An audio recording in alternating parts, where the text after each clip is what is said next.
بسم اللہ الرحمن الرحیم۔ السلام علیکم ورحمۃ اللہ وبرکاتہ۔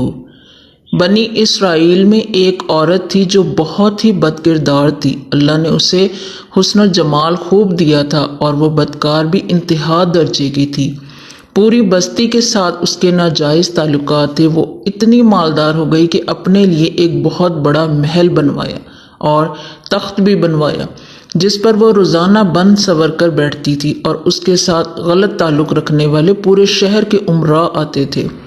اس عورت کی زندگی ایسے ہی گزر رہی تھی کہ ایک مرتبہ کیا ہوا کہ وہ اپنے گھر کا دروازہ کھول کر تخت پر بیٹھی تھی کہ قریب کسی اور بستی کا نوجوان جو کہ بہت ہی نیک اور عبادت گزار تھا، وہ ادھر سے گزرا، اور گزرتے ہوئے جو اچانک اس کی نظر اٹھی اور اس عورت پر جا پڑی، اور اس عورت کی ایسی تصویر اس کے دل میں چھپی کہ وہ آگے تو چلا گیا مگر اس کا دھیان ادھر ہی بھٹک گیا۔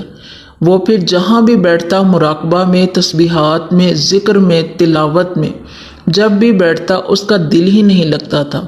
اس نوجوان نے روزے بھی رکھے لیکن اس لڑکی کا خیال دل سے نہ نکال سکا۔ اس نے اپنے آپ کو بہت تکلیف پہنچائی، کئی دن اپنے آپ کو بھوکا پیاسا بھی رکھا، مگر اس کے دل سے اس عورت کا خیال نہ نکل سکا۔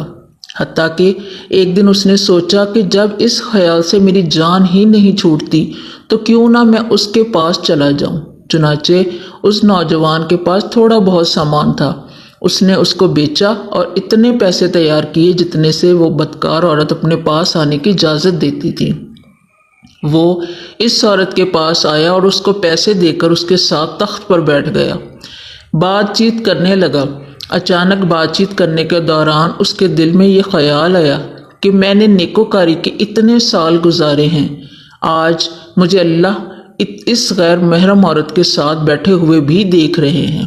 بس یہ خیال دل میں آیا تو اللہ کا ڈر دل پر غالب آ گیا اور نوجوان نے کانپنا شروع کر دیا۔ عورت نے اس سے پوچھا، کیوں کانپ رہے ہو؟ تمہارا چہرہ کیوں پیلا ہو گیا ہے؟ تو اس نوجوان نے کہا، میری طبیعت ٹھیک نہیں ہے۔ تو اس عورت نے کہا کہ تم جس مقصد کے لیے آئے ہو وہ مقصد پورا کرو اور جاؤ یہاں سے۔ اس نوجوان نے کہا، نہیں۔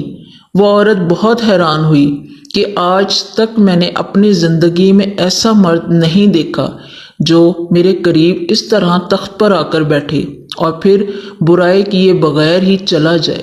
تم کیسے نوجوان ہو؟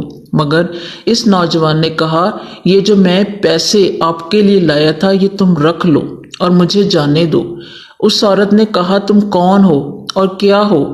اس نوجوان نے بتایا کہ میرا نام فلاں ہے اور فلاں بستی کا رہنے والا ہوں، اور میرے دل میں یہ خیال آ رہا ہے کہ میں نے اتنی عمر مصلی پر بیٹھ کر گزار دی ہے، آج میرے اللہ مجھے تیرے ساتھ بیٹھے ہوئے بھی دیکھ رہے ہیں۔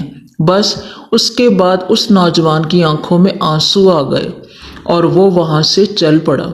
اس نوجوان کے جانے کے بعد جو تھوڑی دیر کی صحبت ساتھ بیٹھنے کی اس عورت کو ملی تھی، اس کی برکت سے اس عورت کے دل میں خیال آیا کہ یہ کوارا نوجوان اتنا اللہ سے ڈرتا ہے جبکہ اس نے گناہ بھی نہیں کیا، اور میں تو سارا دن اور ساری رات گناہ کرتی رہتی ہوں، میں تو خدا سے ڈرتی بھی نہیں۔ اس کے دل میں شرمندگی پیدا ہوئی، کروں تو کیا کروں؟ دل میں خیال آیا کہ اچھا جاتی ہوں، حضرت موسیٰ سے پوچھتی ہوں کہ میرے لیے بھی کوئی توبہ کی گنجائش ہے۔ وہ اپنے گھر سے نکل کھڑی ہوئی۔ اب اس کو بستی کا ایک بندہ پہچانتا تھا، وہ اتنی نامی گرامی چیز تھی۔ وہ چلی اور جا کر حضرت موسیٰ علیہ السلام کو دیکھا تو وہ اس وقت بنی اسرائیل کے لوگوں کو نصیحت فرما رہے تھے۔ اس نے کسی آدمی کے ذریعے پیغام بھیجا کہ حضرت موسیٰ علیہ السلام سے جا کر کہو میں ان سے ملنا چاہتی ہوں۔ اس خدا کے بندے نے سیدھا جا کر سب کے سامنے کہہ دیا کہ حضرت آپ سے فلاں عورت ملنے آئی ہے۔ جب حضرت موسیٰ علیہ السلام نے اس کا نام سنا تو بہت جلال آیا کہ لوگ کیا سوچتے ہوں گے کہ ایسی عورت ان سے کیوں ملنے آئی ہے، ان کا کیا تعلق ہے اس سے۔ حضرت موسیٰ علیہ السلام نے غصے میں کہہ دیا کہ چلی جا یہاں سے، میں نہیں اس سے مل سکتا۔ اس بے وقوف نے آ کر کہا، میں نے بات کہی وہ تو بہت خفا ہو گئے ہیں اور تم سے نہیں ملنا چاہتے۔ وہ عورت ڈر گئی۔ اس نے کہا میری بدکاریاں ایسی ہیں کہ اللہ تو مجھ سے پہلے ہی ناراض ہے، تو اللہ کے نبی بھی مجھ سے بات کرنا نہیں چاہتے۔ میرے لیے تو اب دنیا میں کوئی ٹھکانہ نہیں۔ بڑے اداس اور بوجھل قدموں کے ساتھ وہ وہاں سے چل پڑی اور واپس آ گئی، اور اسے سمجھ نہیں آ رہی تھی کہ وہ کرے تو کیا کرے۔ اب وہ حیران تھی کہ اللہ کے نبی نے بھی مجھ سے بات کرنا گوارا نہیں کیا۔ میں اتنی گری ہوئی چیز تو ہوں، وہ بات کرنا بھی نہیں چاہتے۔ چنانچہ وہ گھر آئی اور گھر کی کنڈی لگائی۔ اس نے اپنے کسی بڑے سے سنا ہوا تھا کہ بندہ جب اپنے رب کو منانا چاہے تو اس کو چاہیے کہ وہ اس کے سامنے سجدہ کرے۔ چنانچہ اس کو کوئی اور طریقہ سمجھ نہیں آ رہا تھا۔ گھر کی کنڈی لگا کر ایک جگہ اس نے مصلی بچھایا اور اللہ کے سامنے سجدہ کیا۔ اسے پوری دنیا میں کوئی اور نجات کا راستہ نظر نہیں آ رہا تھا۔ پھر اللہ کی شان دیکھیے، اس نے ساری رات عبادت میں گزاری۔ اگلے دن اس کے دل میں خیال آیا کہ میں عورت ذات ہوں، اکیلی اس مکان میں نہیں رہ سکتی۔ ایک میری خادمہ ہے، تو میں اگر نیت بھی کر لوں تو جتنے لوگوں نے میرے ساتھ بدکاریاں کی ہیں وہ مجھے یہاں نہیں رہنے دیں گے، تو بہتر یہ ہے کہ میں اس جگہ کو چھوڑ کر چلی جاؤں۔ اس عورت نے فیصلہ کر لیا کہ میں یہاں سے چلی جاتی ہوں۔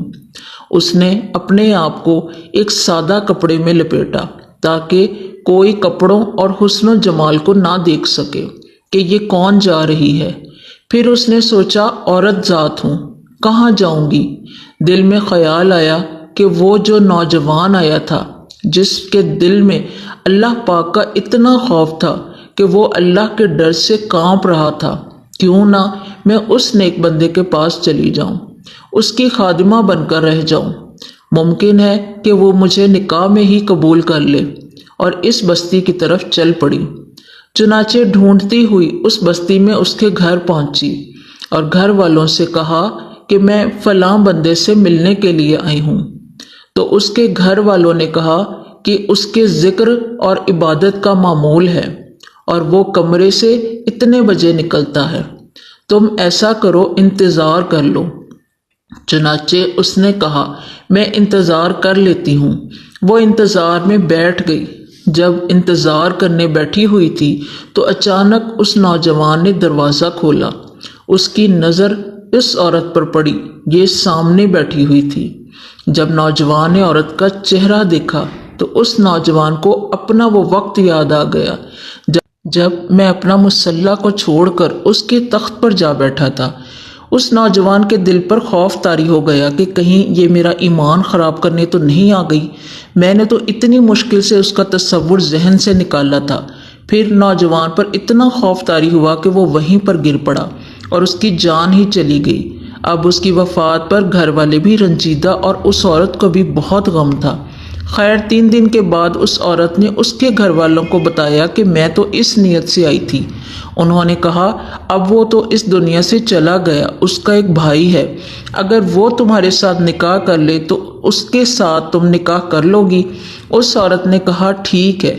جب اس کے بھائی سے پتہ کیا تو اس نے کہا ٹھیک ہے، اگر پہلے یہ ایسی عورت رہی ہے اور اب توبہ کی نیت کر چکی ہے تو میں اس کو اپنے نکاح میں قبول کر لوں گا۔